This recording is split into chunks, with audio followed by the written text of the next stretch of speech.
All right. So we have Hierophant. Sorry about that. Leo. Okay, let's see. We have Temperance coming up as your underlying energy this week.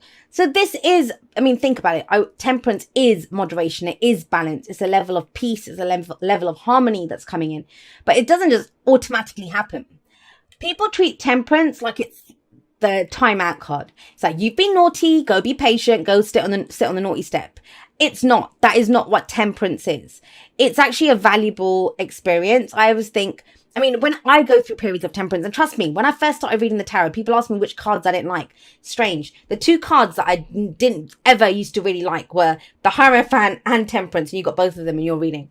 Why? Because Temperance is a pause. And I never like to be told to be patient, never like to be told about divine timing and that. Just point me in the direction, I'll go get it done, right? And that's not what Temperance is. And it took me a while to understand that about Temperance. This is a valuable experience. It's where we're getting ready to go for something. I always feel that we're getting ready to go for something. And it's about assessing what's there. I mean, what's the card that comes up before Temperance? This is number 14, right? So the card before Temperance is what? It's death. So this might have been when things have been removed from your life, and it's assessing what's left here. You know, have I been working too hard? Have I been playing too hard? It's assessing and getting your house in order. And out of doing that, I always get that line. You make the impossible possible by looking at what's there.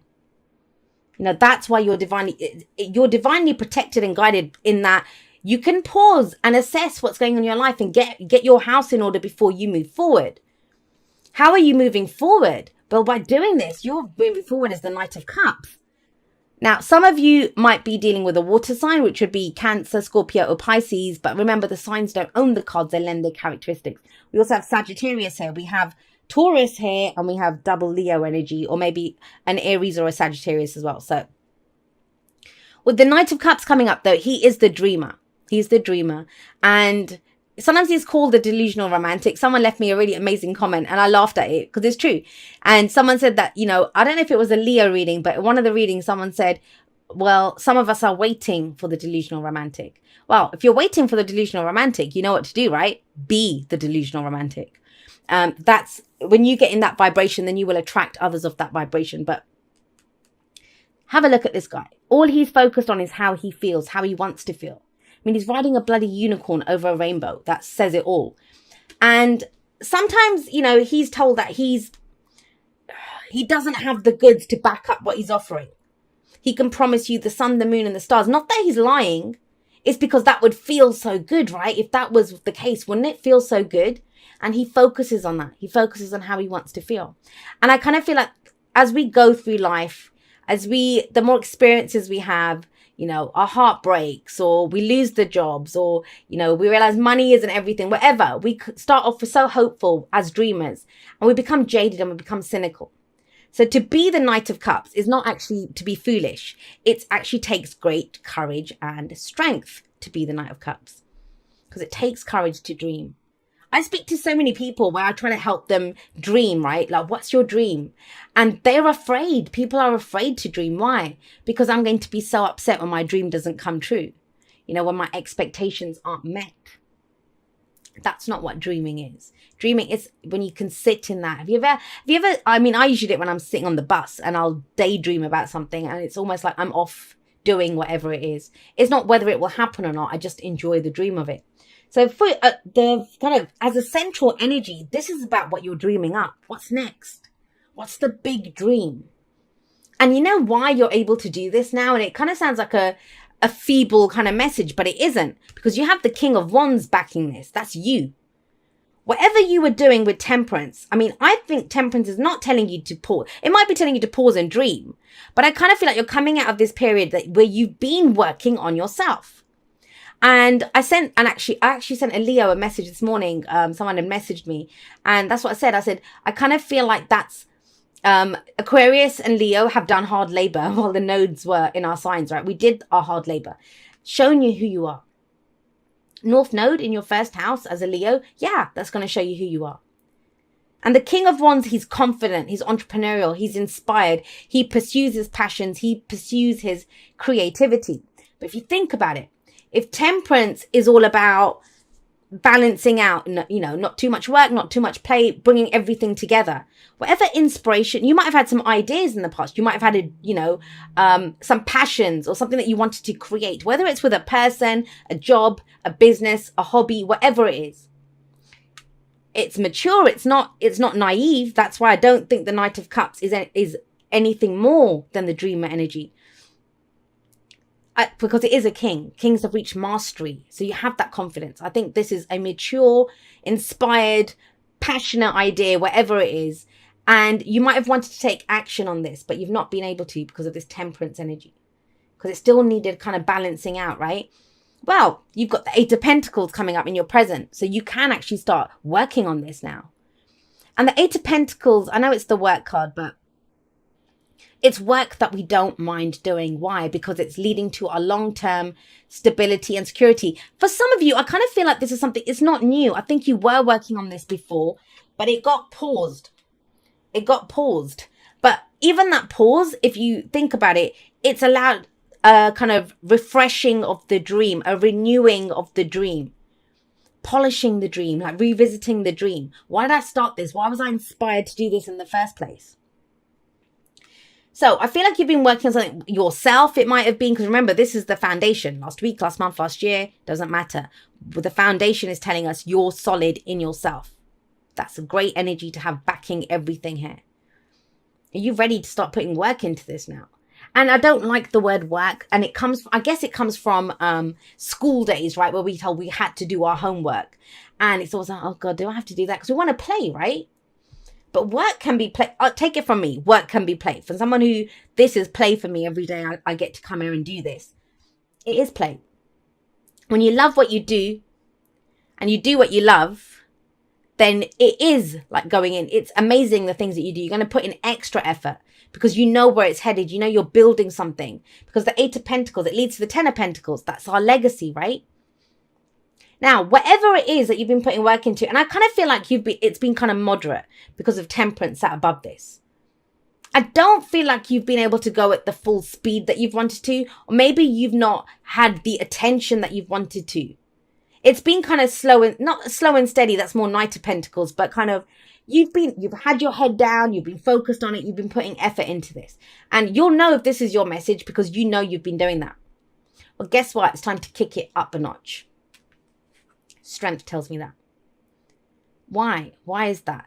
Because strength is sat underneath this Knight of Cups energy. Now, this could be someone coming in to offer you something. You could be making an offer to someone else. But it does feel like a dream come true. And like I said, it takes strength and courage to go for our dreams. Now, this isn't brute force. This isn't passionate displays. And the King of Wands, he can be guilty of that. I say guilty, but he takes action.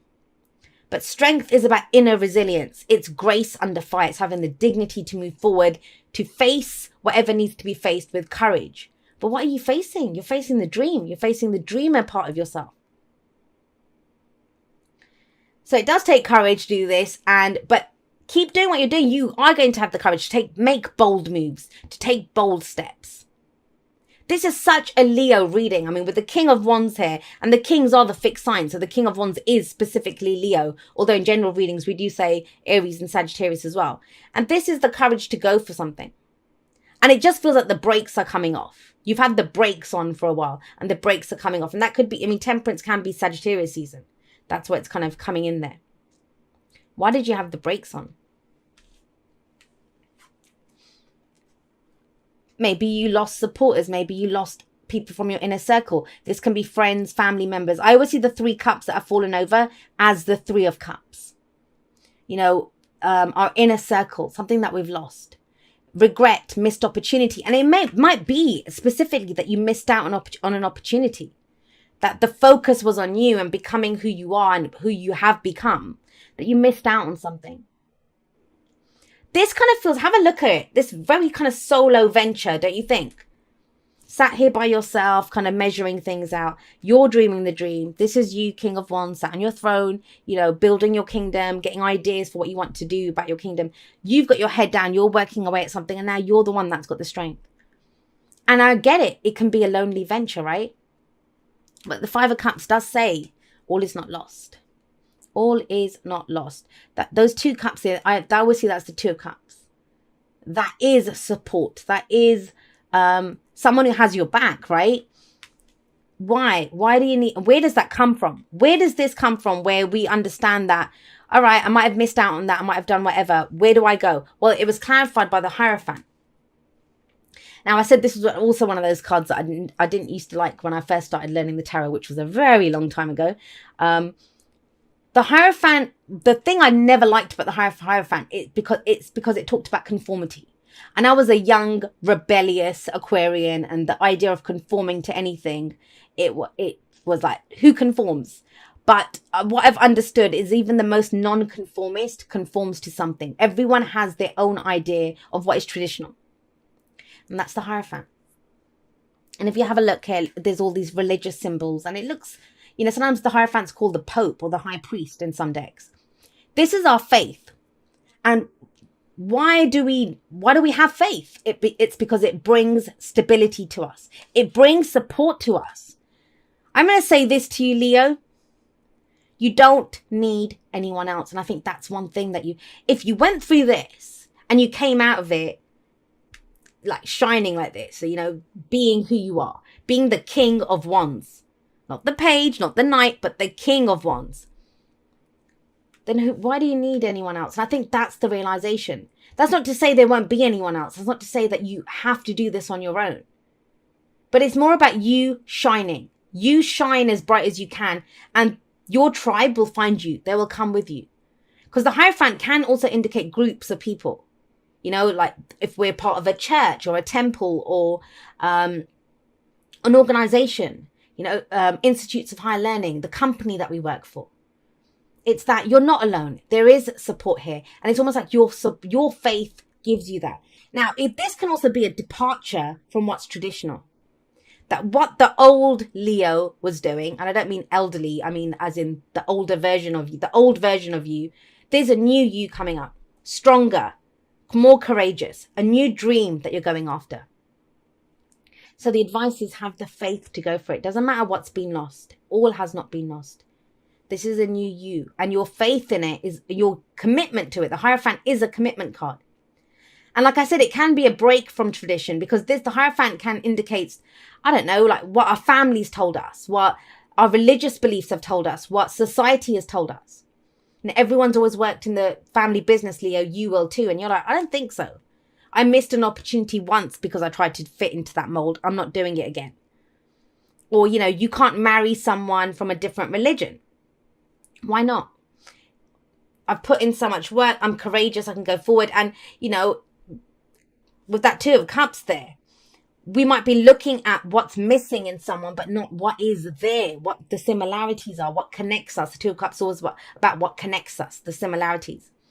Or society. You can't date someone from a different culture, or, you know, who that is like 10, 15 years older than you, whatever it is. This is not that. The King of Wands will not be told what to do. He follows his own passion and creativity. And I feel like it's been brewing inside of you, but you've had your head down working. Now it's about courageously going forward, taking those bold steps, because that's your dream. What is your dream, Leo? This is the week where you kind of think, I'm going for my dream. And it's interesting because, sorry, I feel like I'm going to cough. Hang on one second. Let me just grab some water. Sorry about that, Leo. Okay. Before I tell you what was interesting, I'm wondering if some of you are dealing with the Taurus, because usually that happens during the Taurus reading. And quite a few Taurus people comment and say, oh, Taurus rules the throat. And it's interesting that that's where the last week's readings, that's the only place I had a coughing fit. Didn't this time, but there you go. Okay, so what's interesting to me is this is very much the energy of that dreamer trying to create something new, going for something new, the inspiration, the creativity that's coming in. That's very 5th house. And you have a new moon that is taking place in your 5th house of Sagittarius. So go check that out if you guys haven't already. There's lots of great astrologers that are online on YouTube. Thank you so much to everyone that's been there with me. Whether this is the first video that you're ever watching of mine, or whether you've been there with me from before YouTube was even a thing in the Aquarian Insight world, because I've had my website for quite a few years now. Some of you followed me on there when that was all that I was doing. I'm so blessed that you guys are all a part of my journey, and totally and completely honored that you would make me and my messages a part of your journey. I never take that for granted. So I love you guys very much. I will see you next time, but that's all for now. Goodbye.